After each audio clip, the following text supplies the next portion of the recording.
Europe 1 Soir Week-end. 19h, 21h, Stéphanie Demureux.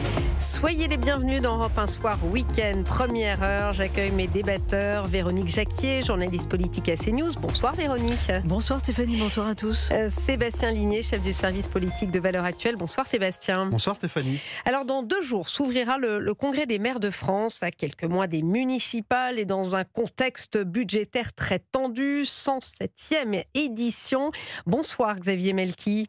Bonsoir. Vous êtes maire de Franconville, conseiller régional d'Île-de-France. Alors vous allez évidemment assister à ce salon de l'AMF, Association des maires de France, qui se tiendra de mardi à jeudi à Paris. On va parler avec vous des grands enjeux. Ils sont évidemment nombreux, particulièrement en ce moment. Parmi eux, notamment les logements sociaux, avec un afflux de demandes sur le terrain et un manque de place. Et pourtant, aujourd'hui encore, l'expulsion des délinquants des logements sociaux reste compliquée. C'est un combat que vous menez depuis déjà plusieurs années et manifestement en vain pour l'instant. Oui, c'est sûr que c'est loin d'être gagné. On avance pas à pas, mais c'est loin d'être gagné. Alors concrètement, ça se passe comment ? Il faut aller devant un tribunal. Vous êtes édile, j'imagine que vous rencontrez ce genre de situation assez souvent. On rappelle que Franconville, c'est une ville de la région parisienne. Vous avez combien de logements sociaux ? On a 21% de logements sociaux. Alors, heureusement, tout le monde vit bien chez nous, mais on a une vingtaine de dossiers en cours sur lesquels on pousse, nous, en tant que responsables politiques. Alors, comment ça se passe ? C'est au bailleur social de poser le dossier sur le bureau du juge et nous, on l'aide à constituer ce dossier. Depuis peu, le préfet, quand le bailleur ne veut pas, peut se substituer au bailleur social, ce qui est une réelle avancée. Mais après, c'est le juge qui tranche. Et ça, c'est une autre histoire. Et c'est là où tout est le problème, parce que quand les méfaits n'ont pas eu lieu dans le logement ou dans la cage d'escalier ou à proximité immédiate de la résidence, l'expulsion ne peut pas être ordonnée et c'est ça qu'il faut changer. Xavier Melki, ça c'est ce que dit la loi. Oui. Si les infractions n'ont pas eu lieu dans la cage d'escalier ou à proximité du logement. Exactement. Ça veut dire que vous pouvez faire n'importe quoi dehors, vous gardez votre logement social. C'est ça. Moi, j'ai l'exemple d'un émeutier qui a été incarcéré et donc qui a fait de la prison ferme et pour lequel le juge a considéré que les faits avaient été commis trop loin du logement et donc il n'y avait pas lieu de l'expulser. Voilà, donc le contribuable a payé le logement d'un mec qui est en prison parce qu'il a tiré des mortiers sur des forces de l'ordre. Alors moi, je me mets à la place des auditeurs qui sont peut-être sur leur route, rentrant de week-end, qui nous écoutent et qui peut-être ignorent qu'il y a des délinquants dans les logements sociaux, parce que c'est quand même un privilège d'avoir un logement social. Et on rappelle que beaucoup de Français, d'ailleurs, qui travaillent, qui se lèvent tôt le matin, qui travaillent honnêtement, qui ont des petits salaires, aimeraient bien en bénéficier, qui n'y arrivent pas, il faut rappeler. Vous avez entièrement raison, c'est ça. En fait, mon combat, c'est celui-là. C'est ceux des gens qui n'arrivent pas à se loger et qui respectent les lois de la République, qui élèvent correctement leurs enfants, qui travaillent, qui paient leurs impôts. Et aussi ceux qui sont voisins de ces délinquants. Parce que vous avez un mec ou deux comme ça dans une tour de logement social et en fait, ils vous pourrissent tout le monde. Et c'est le quotidien des gens qui habitent là qui est complètement secoué, quoi. Et donc, c'est pour eux qu'on doit défendre tout ça. Ouais. Et puis bon, les Français sont évidemment d'accord. Véronique Jacquier, un sondage CSA pour Europe 1, CNews, le JDD publié aujourd'hui montre que, logiquement, j'ai envie de dire, plus de 70% des Français sont en faveur de l'expulsion de toute la famille des délinquants des logements sociaux. Non, Véronique. c'est une mesure de bon sens, mais si on va plus loin, le logement social, au départ, c'était fait pour accueillir des familles, mais surtout pour favoriser derrière l'accession à la propriété de la part de familles de classes très populaires.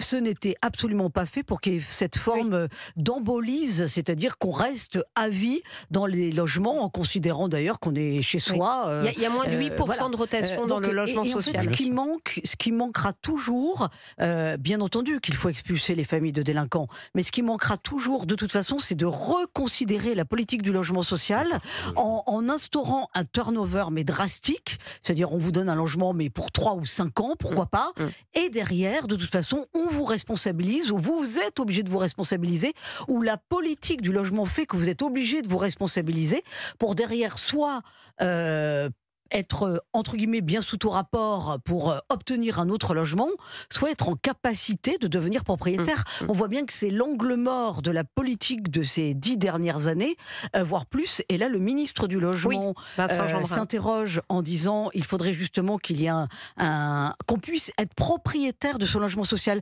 Je ne suis pas sûre que ça, ce soit une bonne idée.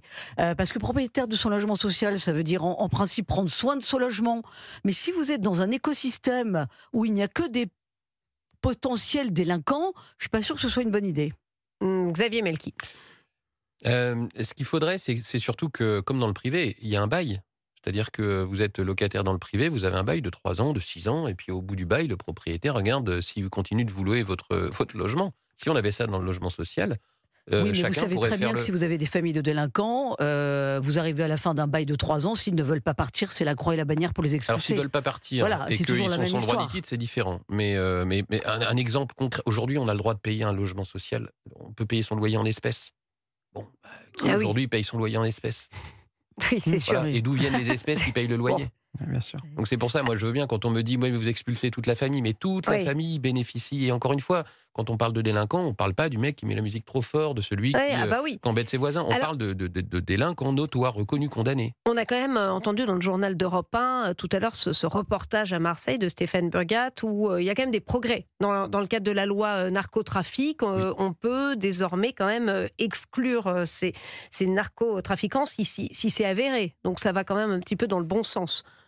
On permet au préfet d'engager les poursuites à la place du bailleur si le bailleur n'enclenche pas les poursuites. Mais on reste dans les mêmes critères. Il faut que les faits aient eu lieu dans le logement, donc un appartement qui sert dit de nourrice, où la drogue est stockée, ou alors les clients viennent.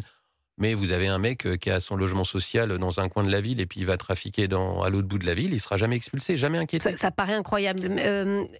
Que disent les juges? Parce qu'en effet, vous avez, justement, demandé à ce que ce type de dossier soit instruit devant la justice. Quels sont les arguments des juges pour laisser ces familles de délinquants dans leur logement? Les juges appliquent la loi. Aujourd'hui, la loi, c'est s'il n'y a pas de lien direct avec le logement social. C'est ce que vous nous disiez. En revanche, ce qui est intéressant, c'est ce que disent les parlementaires. On peut apprécier la loi, quand même. J'ai saisi tous les députés de mon département, tous. Pas un ne me répond. C'est pas qu'ils ont un avis ou qu'ils en ont pas. J'ai même pas un accusé en réception. Ça fait des années que je me combats. Et pour quelle raison? Vous l'interprétez comment? Parce qu'il faut du courage. Enfin, c'est des sujets, il faut du courage politique, tout simplement. De dire à un moment donné, tu respectes pas les règles et les lois de la République, tu n'as donc pas bénéficié de la solidarité nationale, donc tu n'as pas de logement social, donc dehors. Mais quand vous leur expliquez quand même ce qu'on disait au préalable, vous avez peut-être des chiffres d'ailleurs, mais enfin il y a quand même beaucoup de familles qui travaillent, qui souhaitent des logements, et des professeurs, des infirmières qui n'ont pas des salaires mirobolants, pour qui il est très difficile de se loger, notamment en région parisienne. Enfin, ils attendent, ces gens-là, des logements sociaux. Mais nous sommes, les maires qui portent comme moi ce combat, on est leurs avocats, ni plus ni moins. Et tant qu'on n'arrivera pas à faire bouger les lignes, ces gens-là viendront nous voir. Je vais vous dire, quand vous êtes maire et que vous avez une famille qui vient vous voir en disant « mes gamins à moi », parce que c'est vraiment ce que j'ai vécu, mes gamins, ils dorment chez des amis. Ils sont collégiens, ils dorment chez des amis, et nous, on dort dans notre voiture. Et que vous avez de l'autre côté un mec qui est en tôle, et à qui qu'on n'arrive pas à reprendre le logement social, et ben vous vous dites, il y a quand même, on marche sur la tête. Est-ce qu'il faut donner plus de pouvoir aux maires? Pas forcément, je pense qu'il faut changer le cadre de la loi. Moi, ce qui m'intéresserait, un contrôle a posteriori de ce que fait le maire, ça pourrait être intéressant, parce que c'est vrai qu'on est tellement bureaucratisé dans ce pays. Si on pouvait avoir... Moi, ça ne me dérangerait pas de pouvoir loger des gens de Franconville, mais si on construit des logements, moi je veux bien construire des logements sociaux, j'ai pas de problème, mais 98% des logements que je vais construire ne profiteront pas aux Franconvillois. Ils vont retomber dans l'escarcelle de l'État, qui va loger des mecs qui arrivent de je ne sais où, et qui ont un parcours que j'ignore complètement. Justement, j'allais y venir à ces profils de personnes qui bénéficient des logements sociaux. On sait que il y a la loi Dallot, la fameuse droit au logement opposable. Concrètement, ça concerne qui?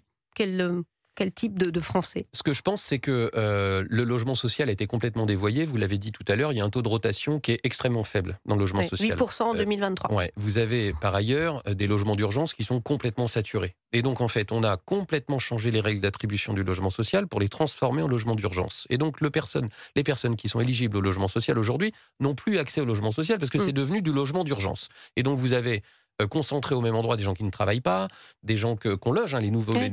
et qui aujourd'hui se nourrissent pour certains de trafic, de deals, et ça pourrit complètement les quartiers. Ouais. Sébastien Ligné.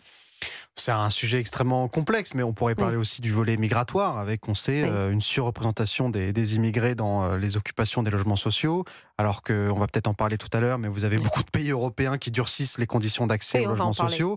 On pourrait très bien le faire en France, à conditionner, pourquoi pas, à 5 ans ou 10 ans de présence sur le sol, ou un emploi stable avant de bénéficier d'un logement social. Mais encore une fois, il y a logement social et logement social. Le logement social à Paris, si vous voulez, dans le 15e ou dans le 14e arrondissement, oui, lui, il s'arrache. Et si vous avez un délinquant et que vous l'expulsez, ce logement social-là, vous allez avoir beaucoup de familles qui vont envie d'avoir le récupérer. Mais vous prenez un logement social dans les quartiers nord de Marseille, où vous avez une majorité de logements sociaux par endroit dans certains quartiers. Mais quelle famille va vouloir s'installer dans ces logements sociaux? Il y a aussi cette question-là. Il y a aussi des quartiers sur lesquels on a tellement tourné notre politique autour du logement social que le quartier entier s'est transformé, est tombé dans les mains du narcotrafic. Et ce sont des logements sociaux qui, même s'ils venaient à être récupérés par l'État, mais on ne peut pas décemment les redonner à une autre famille. Oui. Ce serait suicidaire J'ai d'envoyer fait une famille. un reportage sur ce point avec des déménageurs qui assistent à des choses ahurissantes, Mais bien qui sûr. récupèrent des logements dans un état et qui n'arrivent pas en plus à les évacuer. Hein. Si on reprend l'exemple d'une famille avec 2-3 enfants qui vit au SMIC et qui est sur les listes d'attente sur un logement social, je ne suis pas certain que si un logement s'ouvre dans les quartiers nord de Marseille ou dans certains quartiers de Saint-Denis, ils acceptent sincèrement d'y aller. Donc il y a aussi cette question-là. On a trop concentré nos logements sociaux dans certains quartiers qui sont devenus complètement gangrénés par l'immigration massive, qui a complètement changé le visage culturel de ce pays, et maintenant le narcotrafic.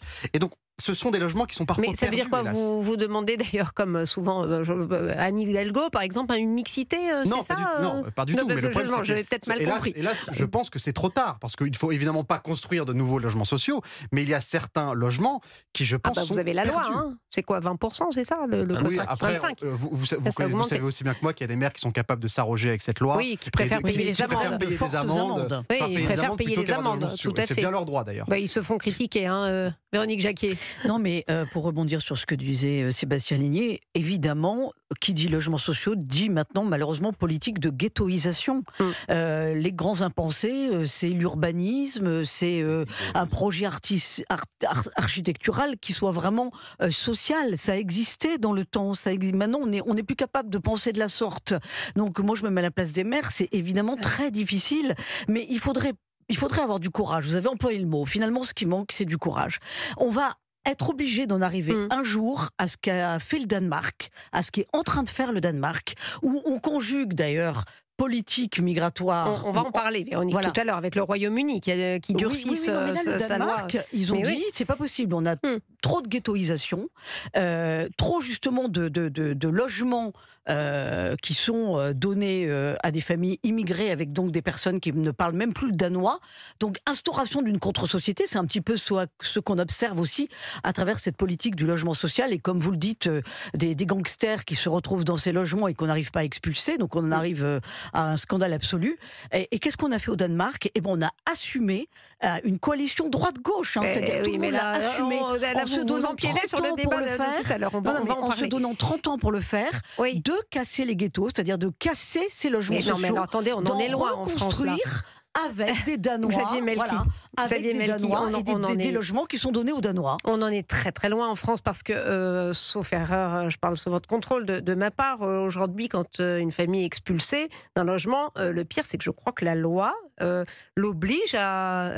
oblige l'État à reloger la famille. Alors, oui, C'est bien ça, non? Globalement, oui, pas dans tous les cas. J'ai eu le cas récemment d'une famille qui était expulsée, qui ne sera pas relogée parce que les faits d'expulsion étaient suffisamment graves. D'ailleurs, à ce propos, lors de l'expulsion, a été découvert une arme automatique chargée. Lors de l'expulsion, j'ai été menacé de mort. Et le juge a condamné l'auteur des menaces à un stage de citoyenneté. Un stage de citoyenneté. Alors Voilà. vous avez été menacé de mort, vous, représentant de la République. Oui, officier de police judiciaire sur mon territoire, et on a retrouvé une arme automatique chargée à 9 mm dans le logement. Vous n'avez pas le droit à une lettre d'excuse? Parce qu'en général, il y a ça aussi. La lettre Non, d'excuse non, et non. le stage de Non, citoyenneté. non, mais j'ai pas non, j'ai eu 1 euro symbolique. Ah, ouais. C'est bien. Vous avez pu aller prendre un café. Voilà. Mais en tout cas, on a récupéré le logement et c'était bien là le principal. Oui. En quel état vous l'avez récupéré? Plutôt bien d'ailleurs, Ouais. parce que non, plutôt bien pour le coup. Xavier Melki, je vous propose, si vous voulez bien, comme vous êtes venu de Franconville, d'assez loin, vous pouvez rester quelques minutes Avec plaisir. avec nous. On va parler de ce qui s'apparente, en tout cas, à un règlement de compte sur fond de narcotrafic. C'était à Grenoble. Mais alors, ce qui attire l'attention dans cette affaire, c'est l'âge de la personne ciblée, un adolescent de 12 ans. 12 ans. On en parle dans quelques instants.